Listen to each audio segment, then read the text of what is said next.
শমী কায়সার রাতেই কারাগার থেকে বেরিয়ে এলো কিভাবে?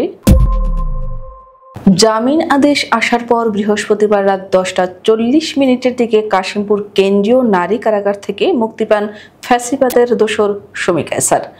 বিষয়টি নিয়েই চারিদিকে প্রশ্নের জোয়ার। এত দুর্নীতি আর ফ্যাসিস্ট গণহত্যাকারী হাসিনা সহ তার মন্ত্রী আমলাদের সাথে ঘনিষ্ঠ সম্পর্ক থাকার পরও কিভাবে বারবার জামিন পেয়ে আদেশ আসার পর প্রায় মধ্যরাতে শমী কায়সার বারবার জামিন পেয়ে যায়। কারাগার সূত্রে জানা গেছে, জামিন আদেশ আসার পর বৃহস্পতিবার রাতেই কাশিমপুর কেন্দ্রীয় নারী কারাগার থেকে বেরিয়ে যান তিনি।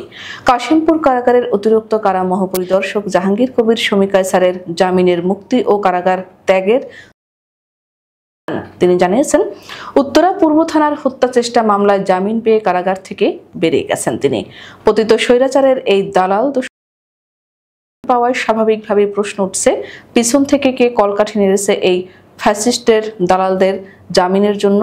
আমজনতা থেকে শুরু করে নেট নাগরিকরাও গত বছর হাসিনা পালানোর আগে 1 আগস্ট বিটিভি প্রাঙ্গণে স্বৈরাচারের সব দোসর মিডিয়া ব্যক্তিত্বরা একজোট হয়ে ছাত্র জনতার আন্দোলনের বিরুদ্ধে বক্তব্য দিয়েছিলেন। এমনকি সেদিন বিটিভির অবস্থা দেখে কান্নায় ভেঙে পড়েন শমী। উল্টো বিচার চান নিরীহ আমজনতার।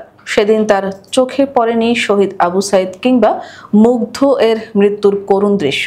সেদিন তার মাথায় আসেনি হাসিনার নৃশংসতার কথা।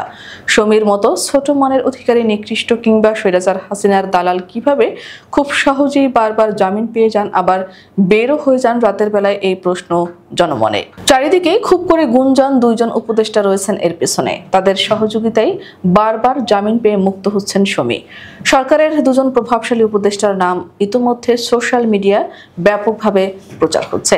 শমী মুক্তির পর সোশ্যাল মিডিয়া জুড়ে বর্তমান অন্তর্বর্তী সরকারের মুন্ডু পাতে নেমেছেন সাধারণ নেটিজেনরা। কেউ বলছেন টাকার জোরে মুক্তি পেয়েছেন শমী, আবার কেউ বা বলছেন 15ই আগস্ট শোক পালনের জন্যই তাকে এভাবে রাতে তড়িঘড়ি করে মুক্তি দিয়েছে।